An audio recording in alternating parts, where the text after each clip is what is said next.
Hi everyone, welcome to part 2.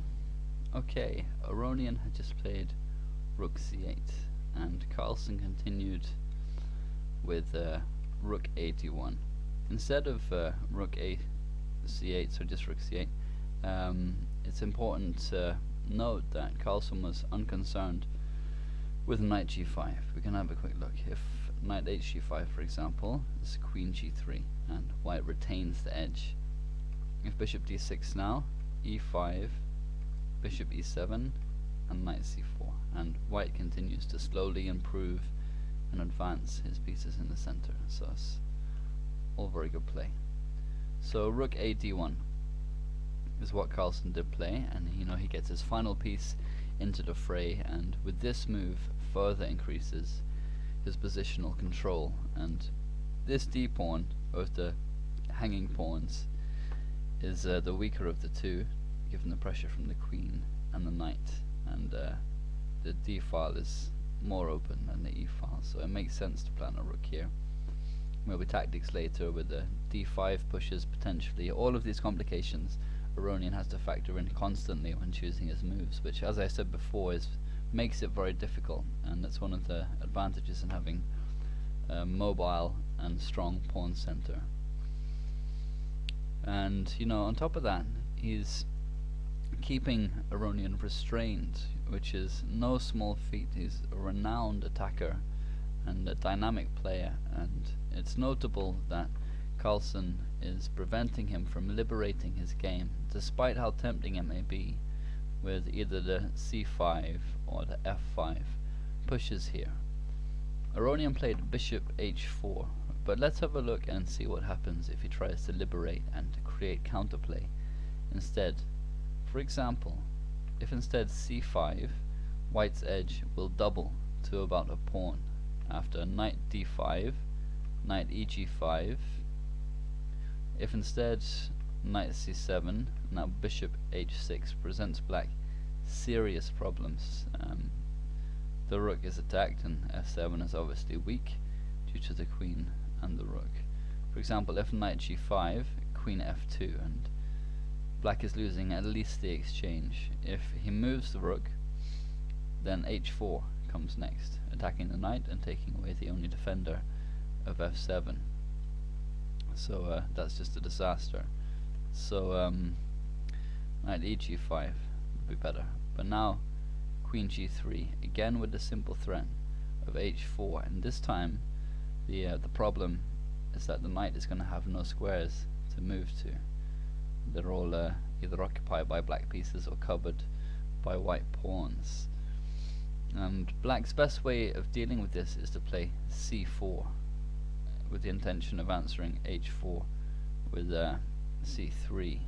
So the correct answer is Rook c1. If he plays instead h4, Black can play c3, and it's not as bad for him, although White still has a comfortable edge. So Rook c1 would be correct instead of the immediate h4. And now Black is struggling to find moves. There's no way to save his knight anyway, so he may as well play something like a4 and counterplay with the queenside majority. But now of course comes h4, and we see one of the many strengths in the central pawn majority. Here it denies the knight e6, most importantly, and Black has no choice but to sacrifice. So knight takes e4, knight takes e4, bishop takes h4, queen d6, and Black has two pawns for the piece and some compensation here, but not enough. And it won't be easy to convert, but with correct play it should definitely be a win for White. So Black cannot equalize with the c5 push. Let's have a look at f5 instead at this stage. So if instead f5, then White plays simply Queen g3, taking aim at the freshly weakened g6 pawn, and again White has a good edge at close to a pawn. The best move for Black to defend is Bishop g5, and it also breaks the pin that's going to exist on this g pawn after exchanges on f5.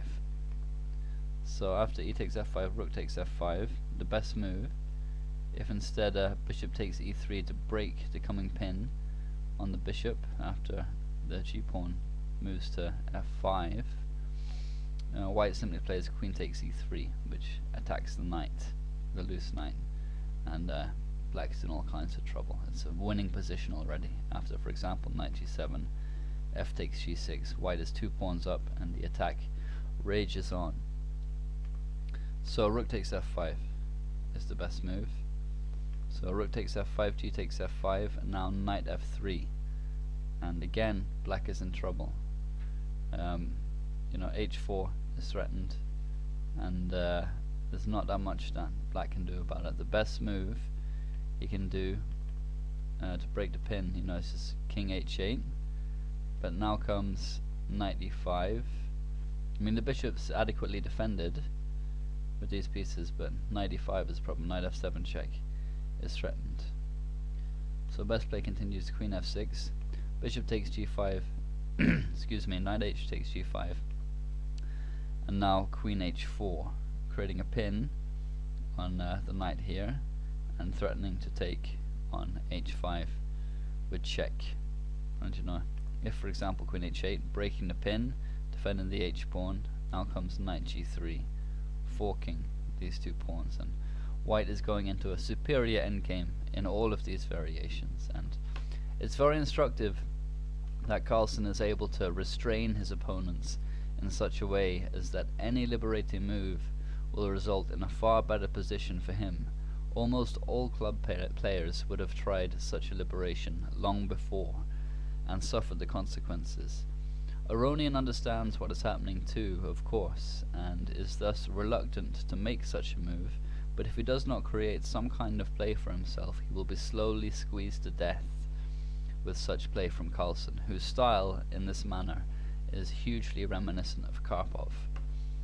Okay, so back to the game continuation. Aronian has just played bishop h4, and Carlsen was happy enough simply to kick the bishop before taking any further action. And it's hard to know for sure what Aronian had in mind with this move bishop h4 anyway. It was perhaps to allow the f5 push, in combination with denying queen g3, which is impossible of course if the bishop is on h4 or if it's been kicked by this pawn on g3. And Aronian must have considered this move in response, and it does at least weaken the king's side a little, although black is still in no position to exploit that. And we've seen that black cannot yet liberate with a pawn push, so such a move is a valid alternative.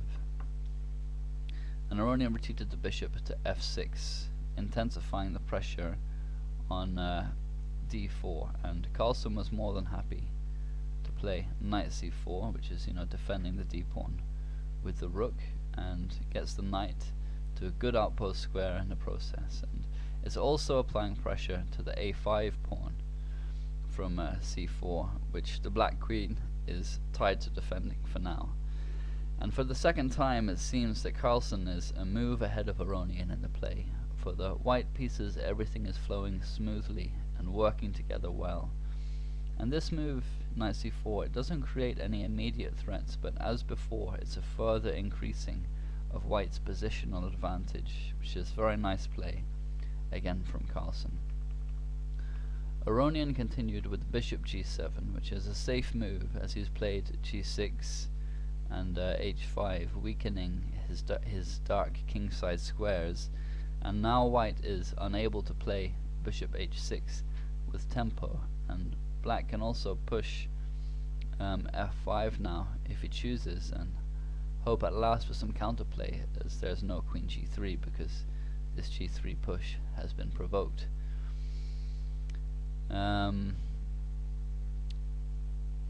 Carlsen at this stage played the quiet b3, which protects his only loose piece before taking further action, and Fritz felt that this allowed black to equalize if he is willing to take the risk and play an immediate f5.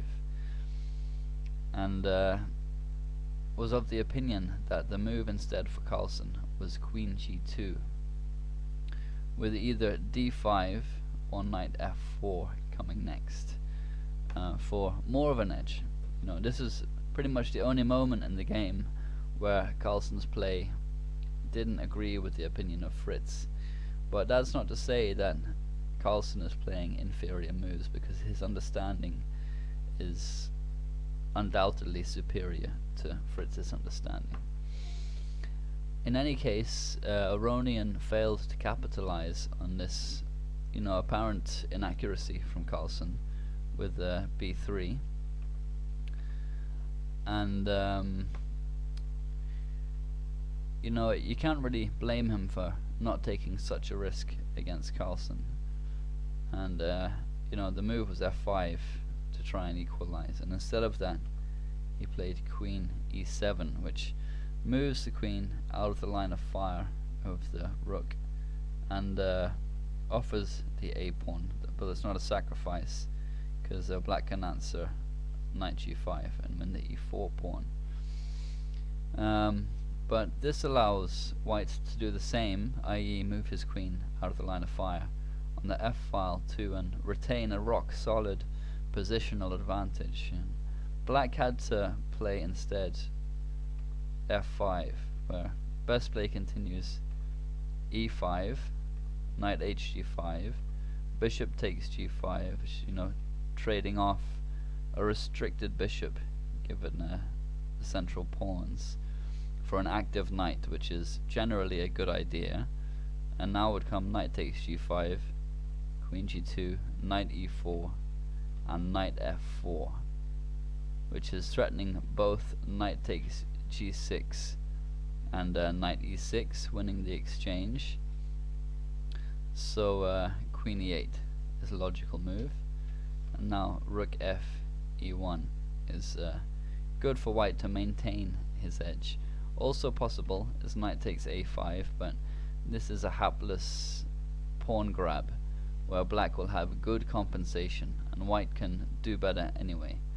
Simply rook f e1, and the domination and initiative continues for white. The knights in particular are excellently posted, and all the play in the resulting positions belongs to white. If you like, he can simplify with rook takes e4 and knight d6 and win the pawn on e4. And there's just nothing for black here. White is slowly but surely advancing to victory. Okay, so we'll go back to the game continuation with queen e7, and Carlsen played queen g2, as I mentioned, moving his queen out of the line of fire, and this lessens the power of the f5 push from black, which is now unadvisable positionally. And you know, Carlsen routinely plays chess with engine-like accuracy, and he's doing exactly that in this game. It's important to note that white can play, instead of queen g2, knight takes a5, but you know, it's an apparent pawn sacrifice by black, but as I said, it's not in fact that, because after knight eg5 the e pawn is dropping and white's center is getting loose, and these kingside weakening moves could become a problem if white isn't careful. Even if bishop takes g5, just knight takes g5, and you know, this is another of the reasons why it's a good idea to get the queen off the f3 square and before taking further action, which is what Carlsen has just done with queen g2.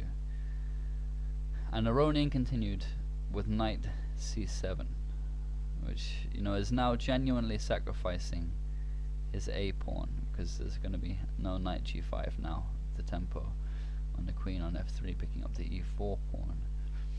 And he was perhaps getting impatient for activity, and as before, both c5 and f5 were inadvisable. Now f5 is obviously bad. The knight is on e6, but why not c5? And we can have a look. For example, if c5, now white can play d5, and this poses black some serious problems. d8 is the best move for the knight, and there are some nice traps here for inferior moves. For example, if knight eg5 taking aim at e4, now comes a great move. If you want to try and spot it, then stop the video now. There's actually two good moves, but one is significantly better than the other, so if you want to try and spot it, then stop the video now.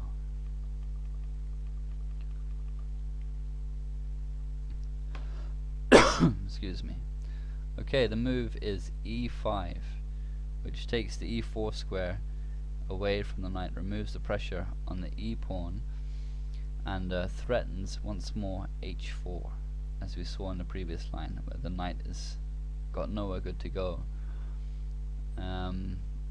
You know, but ostensibly it's a pawn sacrifice because there's bishop takes e5 here, and that's best play if black, you know, is going to let white have this continuation by playing knight g5, and now comes simply h4, and white wins a piece. So that's the best continuation. The other move was d6, which is also tactically very strong. So after knight d8, anyway, the correct move would come e5, and you know, white is close to winning already with an advantage of close to 2 pawns. Knight f4 and e6 are coming next. She's gonna totally crush black, and he cannot play bishop takes e5 here thanks to d6, and the queen is tied to defending the bishop from the knight, so queen e6, but now comes a bishop h6, and if rook e8, d7 is gonna win a rook. You know, black can't blockade the pawn here. He's gonna go the exchange down, and white can simplify quickly. The best chance is knight c6, but now simply knight takes e5, knight takes e5, bishop takes f8, rook takes f8, knight f4, queen d7, queen d5, and black falls apart. So once again we see that deep within Carlsen's play there's not only superb positional maneuvering, but very powerful and subtle prophylaxis. Okay, so back to the game continuation. Aronian has just played knight c7. So the positional pressure results in the winning of material. Carlsen sees no danger in taking the a5 pawn now that knight c7 has been played, because knight takes a5 is going to come with tempo, because it's going to attack c6, which will attack the queen. And you know, Carlsen times this capture perfectly, and now at this moment there's no compensation for black for his lost material after knight takes a5. Okay, that's the end of part 2.